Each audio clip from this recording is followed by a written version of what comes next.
हर हर मोदी, घर घर मोदी। यहाँ पे जो लोग हर हर मोदी, घर घर मोदी। जय श्री राम, जय श्री राम, जय श्री राम। राम राज लाना है। दिल्ली वालों को फ्री दिलवाओ, हमको फ्री की जरूरत नहीं है। हम यूपी वाले हैं, हम पे पैसा बहुत है, हम पैसा खर्च करेंगे, अपने पैसे से मजा लेंगे। हमको फ्री नहीं चाहिए कुछ भी। लाइट देख लो भाई साहब, 24 घंटे लाइट मिलती है आज की डेट में। हमको सबसे बड़ी हमारा मुद्दा यही था, हमारी लाइट 8 घंटे मिलती थी हमको समाजवादी पार्टी की सरकार में। 8 घंटे लाइट थी भाई साहब, 8 घंटे भी नहीं थी हमारे पास में लाइट। आप देखो भाई साहब, 22 से 24 घंटे लाइट है हमारे पास में। और जय जय योगी, हर हर योगी। अकेला आदमी गठबंधन को कैसे सब खत्म हो जाएगा, हिंदुत्व की सरकार है ये। सीएम कौन 2022? इकलौते हमारे चहेते योगी महाराज, उसके अलावा कोई नहीं आएगा। चुनाव पर चर्चा करते हैं और आने वाले 2022 के चुनाव में ये लखनऊ की गद्दी पर किसे आसीन देखना चाहते हैं। हम इधर से ही शुरुआत करते हैं और जानते हैं कि जनता का मूड क्या है। नाम क्या है आपका? रविंद्र शर्मा। रविंद्र जी, ये बताइए 2022 का जो चुनाव होने वाला है वो किन मुद्दों को लेकर होगा और यूपी का सीएम कौन? देखिए, आने वाले परिप्रेक्ष्य में अगर देखा जाए तो सीएम की उम्मीदवार तो मुझे इस समय योगी आदित्यनाथ जी दिख रहे हैं। जो उत्तर प्रदेश का मूड बन रहा है, इससे पहले की सन 2012 के अंदर जो अखिलेश जी की सरकार थी, यूपी की जनमानस ने देखा था कि पूरी सरकार जो बनी थी गुंडों पे, माफियाओं पे बनी हुई थी।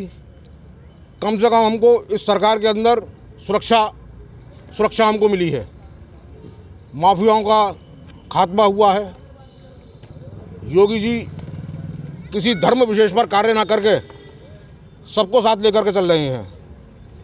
उसमें चाहे कोई धर्म विशेष का आदमी नहीं है।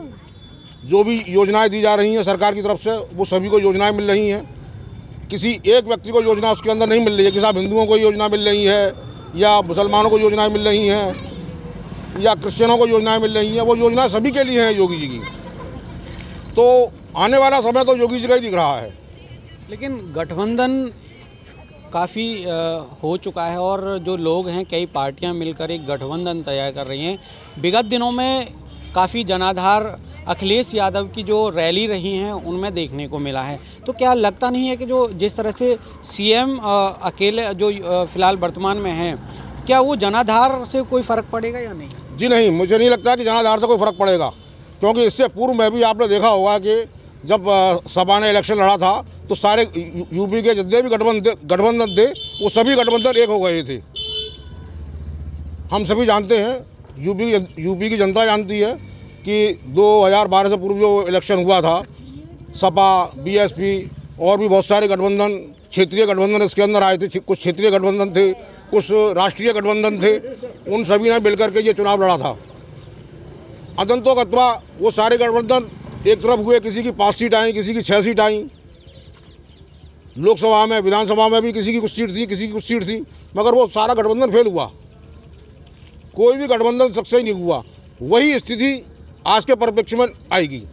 कोई भी गठबंधन नहीं चलेगा, ना ही कोई गठबंधन की सरकार जब बनने जा रही है। स्थिर और हम लोग स्थिर सरकार चाहते हैं।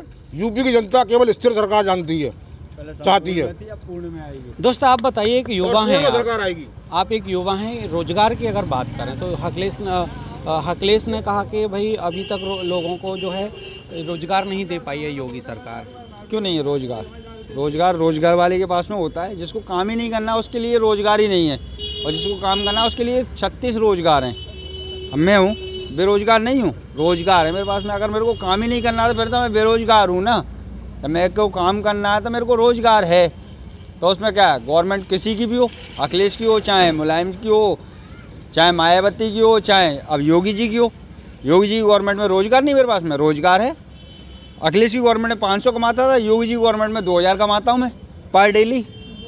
तो ये बताइए मुद्दे क्या रहेंगे इस बार चुनावों में? मुद्दे कुछ नहीं होंगे। मुद्दे सिर्फ पंचायत के लिए लगाए रखे हैं इन्होंने। मुद्दे को कोई मुद्दा नहीं है। मुद्दे में क्या है, मुद्दा यही है बचा हुआ है कि सारी भ्रष्ट राजनीति पार्टी एक तरफ है और इकलौती पार्टी एक तरफ है, और कोई मुद्दा नहीं है। उसके अलावा कोई मुद्दा नहीं है कहीं भी किसी प्रकार का। रोजगार के लिए कहो तो रोजगार बहुत है। जिसको काम नहीं करना उसके लिए रोजगार नहीं है, और जिसको काम करना उसके लिए रोजगार बहुत है। सीएम कौन 2022 इकलौते हमारे चहेते योगी महाराज, उसके अलावा कोई नहीं आएगा। चाचा आप बताइए, काफ़ी आप तजुर्बा भी रखते हैं और बहुत पार्टियों को आपने देखा है, 2022 में सीएम कौन होगा? योगी जी को चाहते हैं। लेकिन हवा तो ये कह रही है कि गठबंधन भारी है। ये गठबंधन तो है ही है, गठबंधन तो चलता ही है हमेशा। जो काम देख के सब पार्टी इकट्ठी हो जाती है, गठबंधन कर लेती है, पर चलेगा नहीं। तो मुद्दे क्या रहेंगे 2022 में? विकास के मुद्दे। देखो विकास के मुद्दे हैं सारे जितने भी हैं, तो पूरे देश में विकास के हो रहा है, यूपी में विकास हो रहा है। अपने योगी आदित्यनाथ की अगुवाई में पूरे अपने उत्तर प्रदेश का विकास हो रहा है अपने का। तो एक गठबंधन जिस तरह से हुआ है उसके बारे में खत्म होंगे, सब खत्म हो जाएगा, कुछ नहीं होगा, सब योगी बाबा आएंगे, सब योगी बाबा ही आने, और जय जय योगी, हर हर योगी। अकेला आदमी गठबंधन को कैसे सब खत्म हो जाएगा, हिंदुत्व की सरकार है ये। तो मान लिया जाए कि इस बार जो मुद्दा है वो कृष्ण जन्मस्थान और शाही मस्जिद का है। ऐसा नहीं कहेंगे, ऐसा कुछ भी नहीं है, ऐसा कुछ भी नहीं। ये विकास का मुद्दा है। आप जो मुद्दा ले रहे हो, आप ये विकास का मुद्दा है। इस विकास के मुद्दे के लिए नहीं कहेंगे, हिंदुत्व के लिए नहीं कहेंगे। सरकार जो बनेगी सिर्फ बेरोजगारी, भद्दादारी और सारी उस मुद्दे के लिए बनेगी। विकास का मुद्दा कहीं नहीं लेना हमको किसी भी तरीके से। चाचा आप बताइए, सीएम कौन होंगे इस बार 2022? योगी जी होंगे। क्यों, ऐसा क्या किया हो? वो हिंदू मुसलमान के लिए सबके लिए फ्री राशन, फ्री के सब चीज़ दे रहे हैं। शासन जो कर रहा है, काम कर रहा है, तो जाति बाती देख के कर रहा है। जो व्यवस्था मिल रही है सभी को मिल रही है ना, इसमें कोई जातिवाद और या कोई धर्म भेदभाव कुछ नहीं है कहीं पे भी, सभी को मिल रहा है, सभी को मिल रहा है सब कुछ। मोदी योगी जी योजना में सभी लाभ उठा दें। देखिए सीएम तो हमारे योगी जी आने हैं, उसका क्लियर है ये चीज़। तो कोई उन्होंने किसी को जाति या भेदभाव पे उनको कोई मैटर नहीं है। अब अगर आप राशन को देखोगे, राशन लेने में हम लोग कम मिलेंगे, दूसरी जाति आपको ज़्यादा मिलेंगे। पैसे भी अब लॉकडाउन हुआ था, उन्होंने पैसे बांटे सबके खाते में, उन्होंने ये देख के थोड़ी ना डाला था कि भाई पैसे इसके खाते में आ रहे हैं उसके खाते में जाएंगे, ऐसा कुछ नहीं है।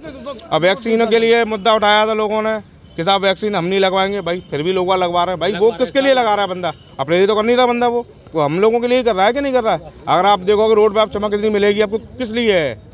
इतने सरकारें बन गई, किसी ने रोड चौड़ा कराने की बात करी है अभी तक? ये सिंगल रोड तो भाई साहब देखो, आप रोड की कंडीशन हमारी देख लो, आप सारी लाइट देख लो भाई साहब, 24 घंटे लाइट मिलती है आज की डेट में। हमको सबसे बड़ी हमारा मुद्दा यही था, हमारी लाइट 8 घंटे मिलती थी हमको समाजवादी पार्टी की सरकार में। 8 घंटे लाइट थी भाई साहब, 8 घंटे भी नहीं थी हमारे पास में लाइट। आप देखो भाई साहब 22 से 24 घंटे लाइट है हमारे पास में, 24 घंटे लाइट मिलती है, सारी व्यवस्था है। और बताइए, देखिए थोड़ा देखिए व्यापार का थोड़ा तो इशू है, व्यापार का थोड़ा इशू है बंदों के लिए। थोड़ा योगी जी को पढ़ाई पे थोड़ा ध्यान देना पड़ेगा। जो स्कूलों की मनमानी थोड़ी चल रही है ना सर, उस पर थोड़ा शिक्षा पर थोड़ा ध्यान दें, शिक्षा उनको ध्यान देना पड़ेगा, शिक्षा पे उनको थोड़ा ध्यान देना पड़ेगा, क्योंकि थोड़ी स्कूलों की मनमानी जो चल रही है उसको थोड़ा कंट्रोल करें वो। इसको आप हमारी बात को थोड़ा आगे बढ़ाइएगा प्लीज़ इसके। लेकिन ये बताइए, जैसे कि प्रियंका है वो ये कह रही हैं कि अगर भाई हमारी सरकार अगर यूपी में बनती है तो हम 3 सिलेंडर सालाना फ्री देंगे, 400 रुपये को आप फ्री वो अपनी जेब से नहीं देंगी आपको, ये ध्यान रखिए। हमको फ्री का नहीं चाहिए भाई साहब, हमको फ्री नहीं चाहिए। वो अपनी जेब से देने आई हैं क्या? वो अपनी जेब से तो नहीं दे रही हैं। हमको जो मिल रहा है हम तो देखिए, दिल्ली वालों को फ्री दिलवाओ, हमको फ्री की जरूरत नहीं है। हम यूपी वाले हैं, हम पे पैसा बहुत है, हम पैसा खर्च करेंगे, अपने पैसे से मजा लेंगे, हमको फ्री नहीं चाहिए कुछ भी। योगी आदित्यनाथ ही रहेंगे सीएम, उत्तर प्रदेश के योगी आदित्यनाथ रहेंगे बस। आप लेकिन एक गठबंधन जो बोल रहा है कि भाई इस बार भारी बहुमत ये तो करते हैं, सरकार वाले करते हैं गठबंधन बताता सर क्या हुआ था, आप देख लीजिए। आपस में जूते में दाल बटी है सर, हमको सबको पता है। बताइए आप, जूते में दाल बटी है और आपस में एक दूसरे को काटते हैं भाई साहब। ये किसी के सगे नहीं है। क्या भिक्षा करे खाया सी, राधे श्याम करे खाया सी बाबा। नहीं एक चीज और मैं एक सेकंड भाई साहब, कांग्रेस वाले गांधी जी, हमारी प्रियंका गांधी जी बोलती हैं कि हम हमारी सरकार आएगी, हम ये करेंगे वो। 70 सालों से किसकी सरकार थी सर, मेरे को ये बताइए आप। 70 सालों से किसकी सरकार थी? इन लोगों की थी सर, बीजेपी तो अब आई है सर। ये प्रियंका गांधी जी तो दादा की संपत्ति है। इन पे तो बहुत माल है। ये तो भाई परिवारवाद है, ये तो समझ लो बस केवल राम राज्य है यहाँ पे। योगी जी का, मोदी जी का राम राज्य है। चित्तौड़गढ़ का, अरे सर इनके पास चित्तौड़गढ़ का है नहीं है। चित्तौड़गढ़ का जो किला था उसमें सोना निकला था, सोना कहाँ गया वो? मोदी घर घर मोदी, यहाँ पे जो लोग हैं हर हर मोदी घर घर मोदी। जय श्री राम, जय श्री राम, जय श्री राम। राम राज लाना है, मोदी को जिताना है। बिल्कुल यहाँ पर तो लोगों का कहना है कि 2022 का जो चुनाव है वो काफी दिलचस्प होने वाला है।